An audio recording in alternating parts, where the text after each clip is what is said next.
I am Ferdinand Marcos, and I am the President of the Republic of the Philippines. I stand today on behalf of 110 million Filipinos.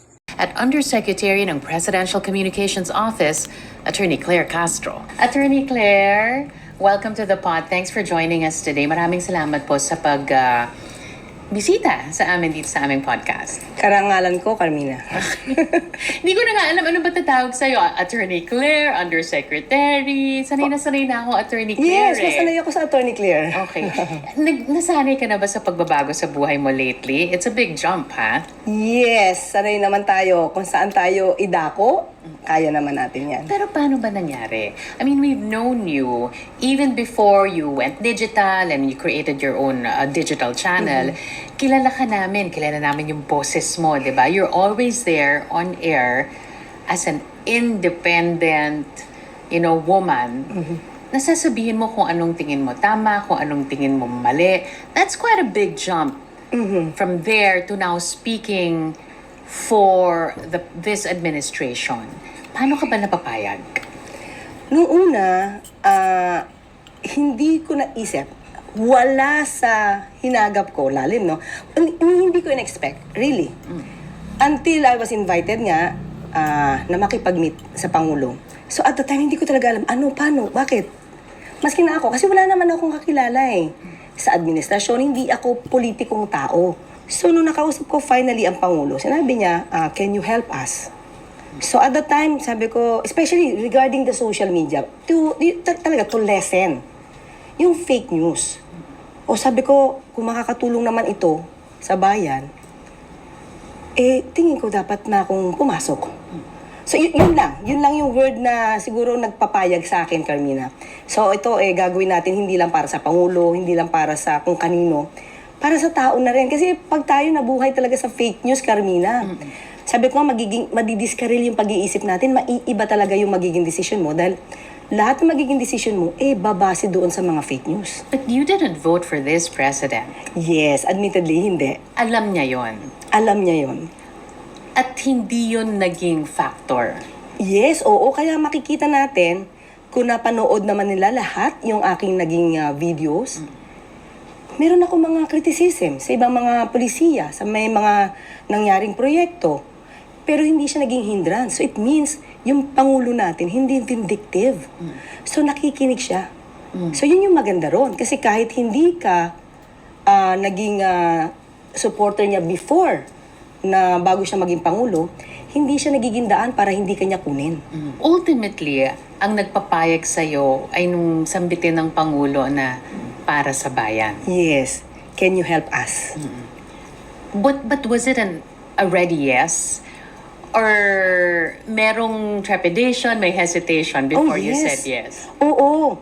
Prior to that, sabi nga natin, nung bago ko imbitahan, hindi ko pala talaga alam kung ano magiging papel ko. So, but definitely, pag pinatawag ka ng Pangulo, there's something else na dapat mangyari, di ba? Kung most probably, sabi nila, baka mapasok ka. Sabi ko nga, may script kaming pamilya na parang ayoko talaga sa politika. Pribadong tao ako, although nakikita niyo ako, nagsasalita dyan, may live stream tayo, nasa radio ako. Pero ayoko nung yung pribadong buhay ko, makikita ng lahat ng tao. More on the comments lang tayo, di ba? Nag-usap na kayo ng Pangulo, sinabi na niya para sa bayan. And right then and there, nagbigay ka kaagad ng sagot? Or binigyan ka pa ng a few days?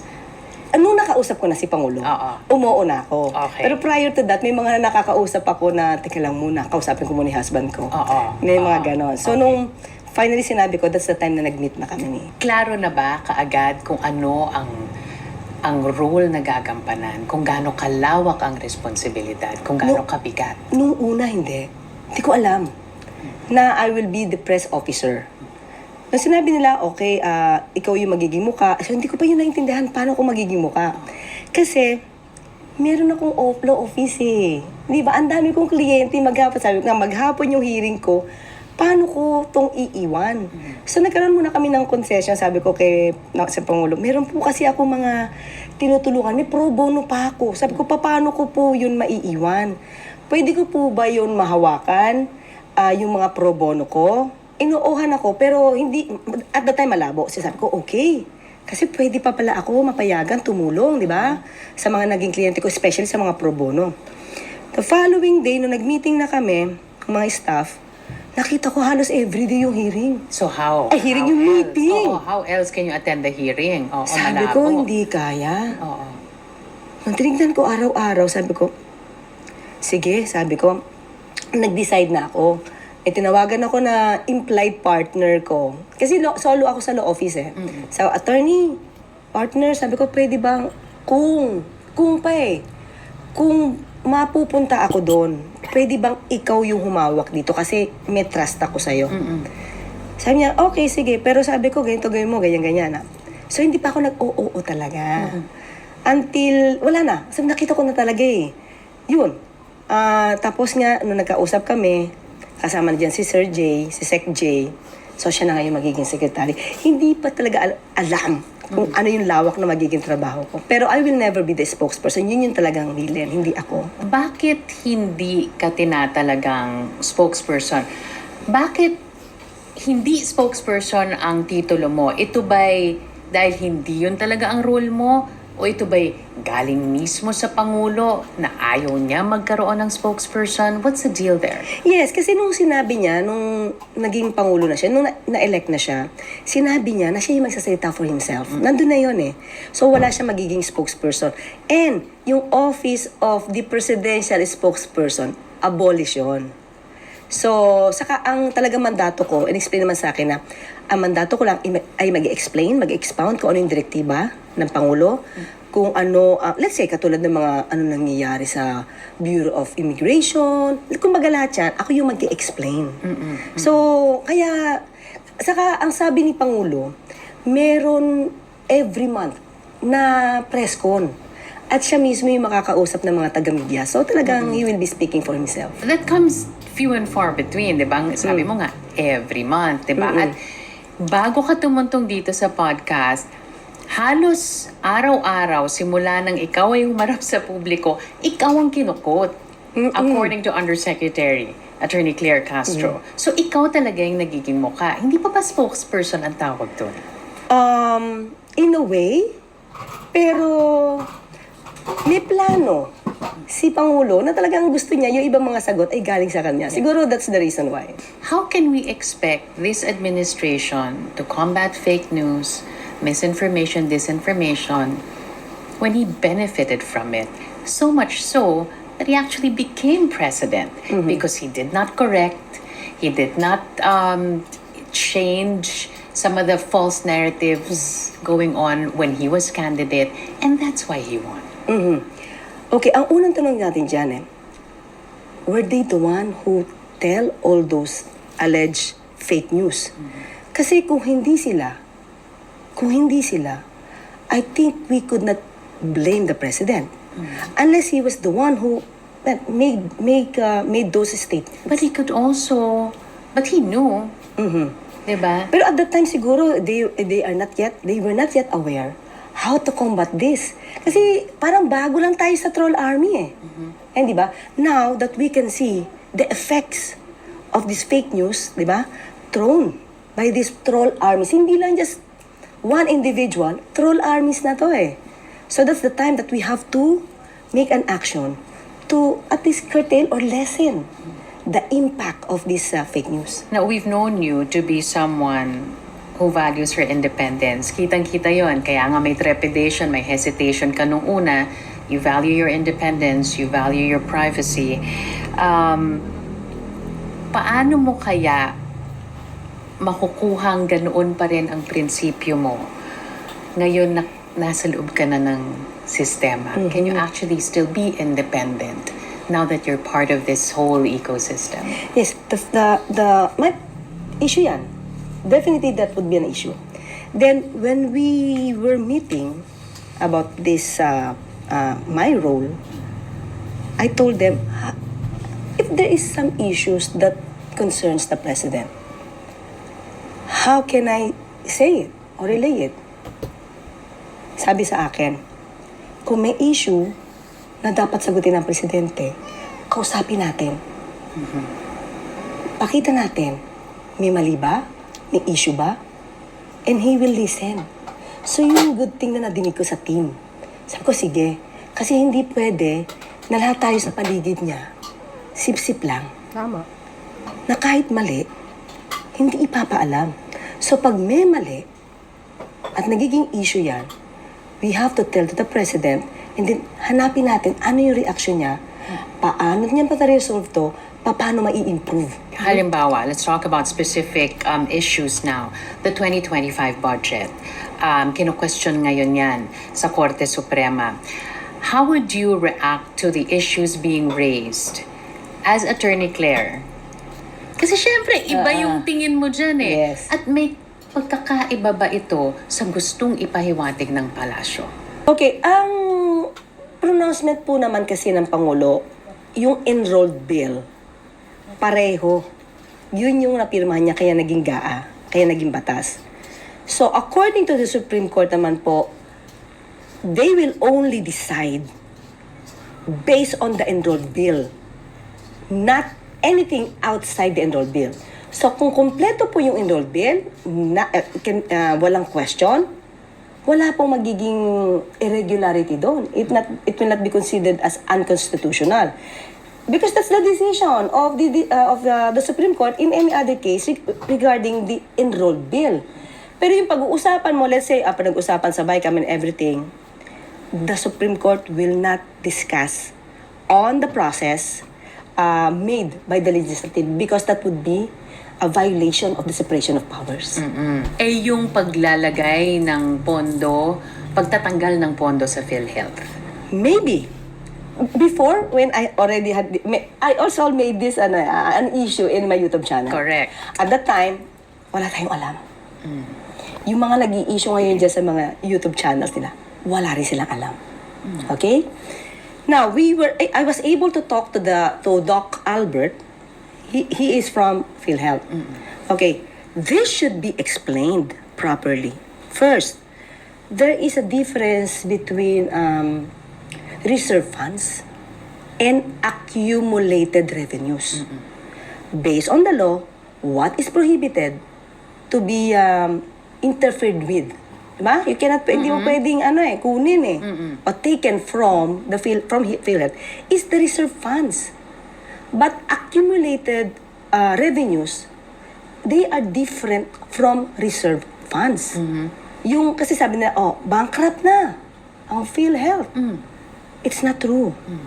Because the reserve funds are still intact and there are more accumulated revenues.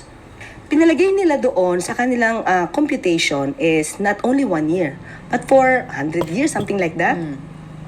At lahat ng tao na miyembro magkakasakit sabay-sabay. Kaya yung naging negative, which is wrong. Diba? And lumabas din doon lahat ng babae at lalaki, based sa computation, ay manganganak sabay-sabay.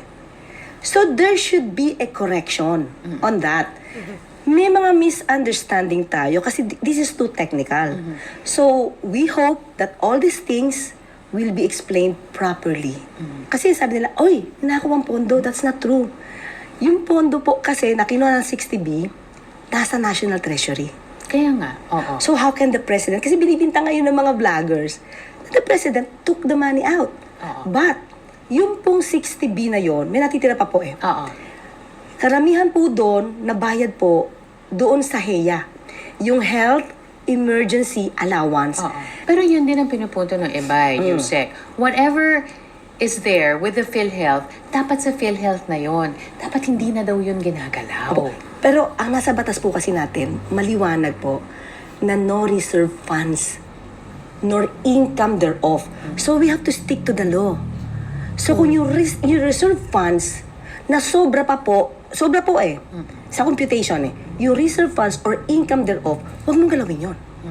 Pero kung may accumulated revenues na hindi pinagbabawal na kunin at makakatulong pong mabayad dun sa mga hindi nabayaran dati, i-stick ba natin itong amount na to? Hindi pa kaya naman pong magkaroon ng expansion? Pero, yung isang issue din kasi, hindi lang naman doon ginamit.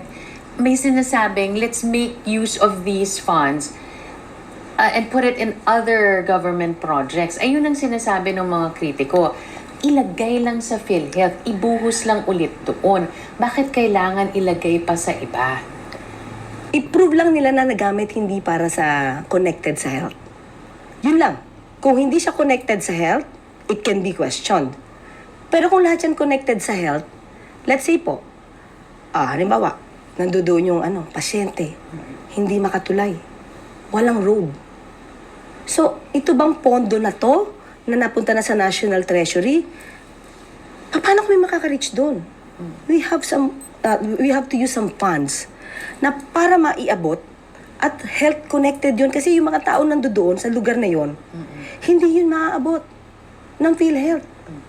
So, kaya po ang pwedeng gamitin doon, maaaring gamitin yung accumulated revenues na hindi ibinabawal. Di ba? Hindi siya Pero hindi ba binabawal. yung sinadjustify nyo na lang, Attorney Claire? Because that's the law. We have to Okay. explain that Kasi yun hindi makikita ng iba na ayaw tanggapin kung ano to. Parang may mga ganun, di po ba? We have to accept, we have to comply with the law, pero dapat magamit din natin yung law for the benefit of the beneficiaries or Okay. would-be beneficiaries. Yung impeachment. Yes. Impeachment ni Oh, Vice yes, guys, President Sara narinig nyo. Duterte. Magkaiba ba ang pananaw ni Attorney Claire sa kung ano ang gustong sambitin ng palasyo tungkol dito sa impeachment? Pagka po kasi nagkakaroon kami ng meeting, hindi po talaga namin napag-uusapan yung impeachment. Ang pinakahuling salita lang po ng Pangulo na lagi nating sinasabi, kung ang Senado mismo ang magre-request to call for special session, hindi naman po siya mag-aatubili.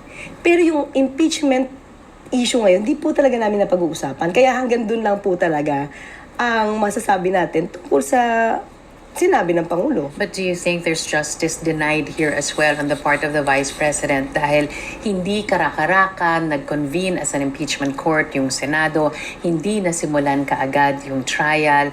Was this an overreach on the part of Senate President Francis Escudero when he decided na hindi, it might take until July before we even start?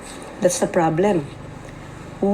The President, executive department we do not have the hand on the functions, on the tasks of the Congress. So kung ano po yung magiging decision po ni Senate President, yun po yung kanilang decision. Siguro meron naman ding reasons bakit ganon. So hindi po namin masasagot kasi sabi nga namin, pag nakialam po ang Pangulo dyan, mas lalo po siya mababatikos dahil, ba't ka nakikialam? May separation of powers kayo, ba't ka nakikialam? Or, ba't ka nakikialam? Gusto mo ba pamadaliin mawala si VP Sara? So hindi po talaga yun yung walang take doon ng Pangulo natin. Okay. What keeps you in check na hindi ka mabago? Na you will remain to be the same independent, empowered Attorney Claire Castro that your followers have come to know you for?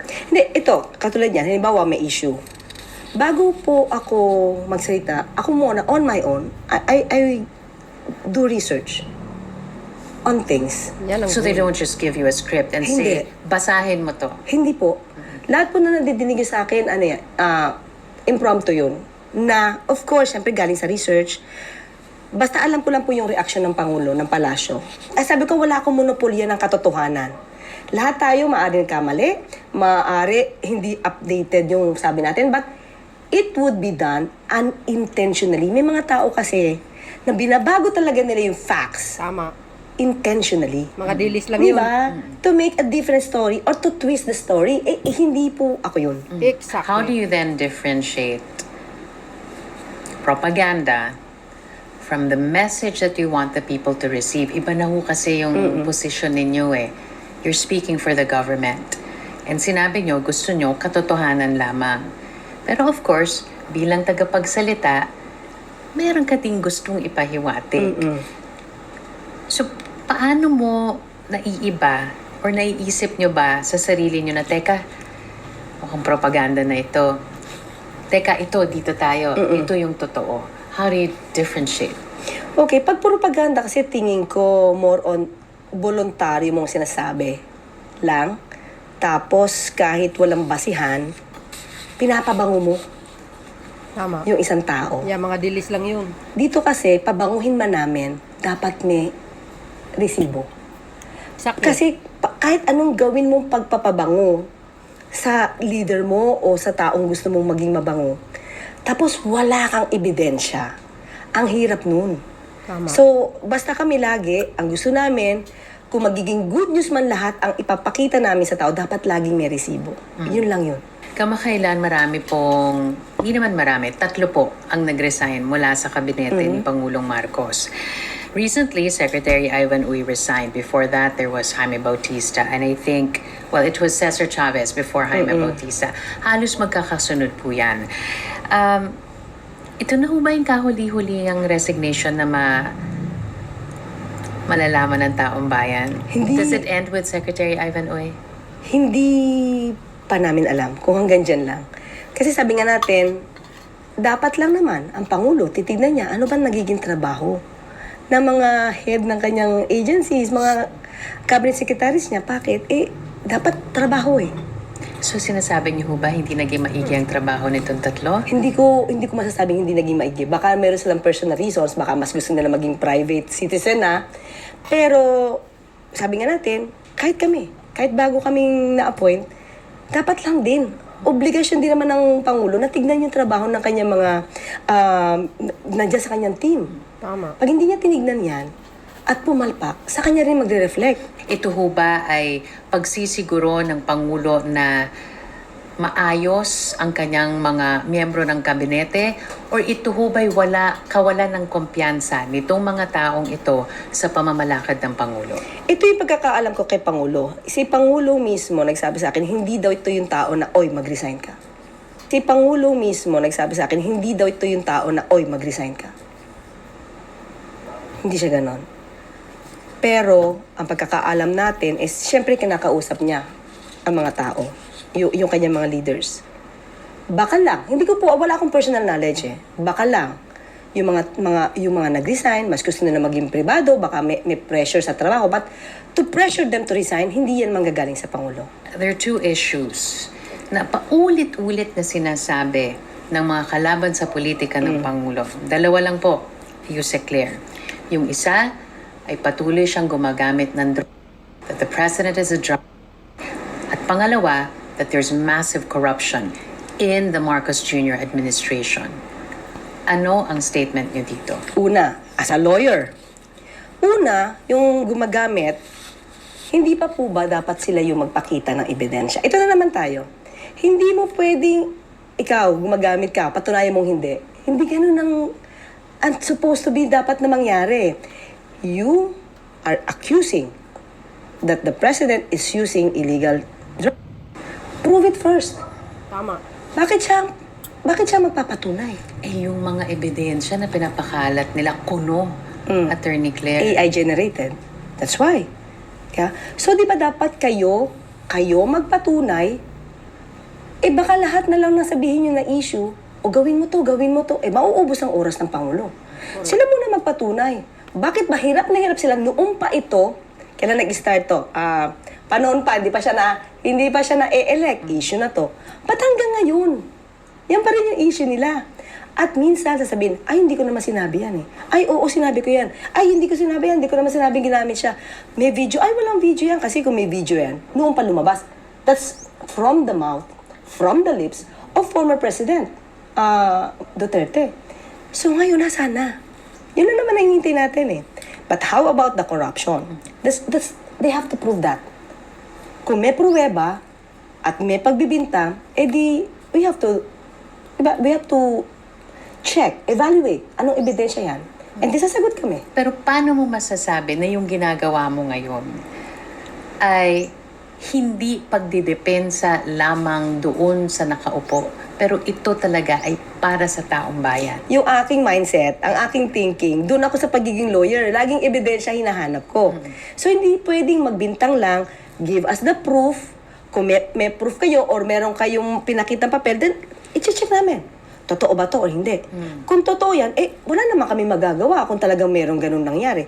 Pero kung mapapakita naman namin na hindi yan totoo, ipoprove din naman po namin na hindi yan totoo. Do you feel comfortable, Attorney Claire, doing what you're doing now? May pagkakaiba ba ito dun sa ginagawa mo dati nung nasa radyo ka, pag nasa channel mo ikaw?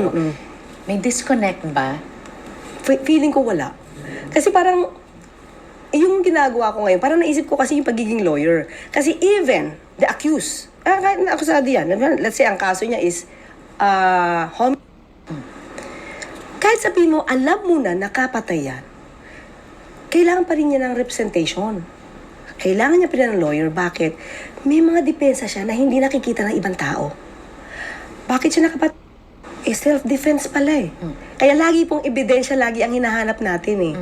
Kasi pwedeng nagawa, pero may basis. May legal basis. May reason for that. So yun po. Kaya parang feeling ko wala siya masyadong pagkakaiba. Pagdepensa, pag-atake, nasa ng taong bayan, Attorney Claire? Because, as I said a while ago, we've seen this happen many times. Of course, those in government will defend government. The critics will always attack. Yes. Pero ang naiiwan parati sa bangayan, yung taong bayan, asan ba kami sa gitna ng mga ito? Kaya nga po siguro ito yung pinakapapel namin ngayon. Yung mga kritiko na walang ebidensya. Ako naman po, sinasabi ko naman, okay lang mag-criticize. Basta kung may ebidensya kayo, okay lang po yan. Pero kung gagawa kayo ng mga theories nyo, tas wala kayong ebidensya, dun po kami papasok. Kasi maniniwala po yung tao na ito totoo, mahina weak leader, may nakawan. Tapos walang ebidensya. Tapos samantalang on our part, meron kaming ebidensya na ito yung ginagawa. So dapat doon po talaga, dapat ang tao po ngayon, mas maging mapagmasid. Dapat isipin nila na hindi lahat ng sinasabi ng vlogger na to or nung mga kritiko na to, kung walang ebidensya, puro bibig lang, ay mag-isip muna. Mag-isip muna. Tapos tignan nila, research din po, then that's the time. Kung meron sila mapakitang ebidensya na may korupsyon, then that's it. Kailangan managot ang dapat managot. Ganun lang po yun. Dapat managot ang dapat managot. Ano ang masasabi niyo sa taong bayan tungkol sa ano kaya ang magiging sitwasyon ng bansa pag natapos na ang termino ni Pangulong Marcos? Will he leave this country, this position, a lot better than how he found it? At paano makakarating doon? You have 3 years left. Yes. Kaya nga, pinagbubutihan ng pamahalaan, unang-una, yung anti-drugs. Hindi pwedeng laging may EJK. Yan. Hindi natin legacy ang EJK. Yun, isa yun. Sa hindi natin dapat manahin. So, sana sa susunod sa administrasyon, sana sundin lang din nila kung paano yung naging pattern. Kung magiging mas mabuti silang leader, edi mas okay. Pero yung pattern, iwasan na yung abuso. Iwasan din naman yung korupsyon. Ito ang pinupukol ho sa inyo after saying na hindi po siya ang binoto nyo nung nakaraang eleksyon. Pagkatapos naman, ngayon, ikaw mismo ang muka ng administrasyong ito. How do you explain that? Okay. How do you explain that you were once this and now you're this? May nagbago ba? Okay. Sinabi ko na to before. Wala pa ako dito. Nasa pa lang, DCXL. Sabi ko sa mga listeners, hindi ko binoto si Pangulo. Okay? Sabi ko pa nga, binoto ko noong 2016 si Duterte. Yes. So, hindi ko siya binoto, pero since nahalal na siya, dapat wala na tayong kulay. Tama. Support natin yung government. Yan si PBBM, Kung walang kulay. mag-criticize man kayo, dapat constructive. Para malaman niya, madinig niya, kailangan niya ng gobyerno yung criticism. Pero not to the point that we will pull him down or we will create these acts of destabilizing. So, saan patungo ang bayan, Attorney Claire? Better Philippines. Yes.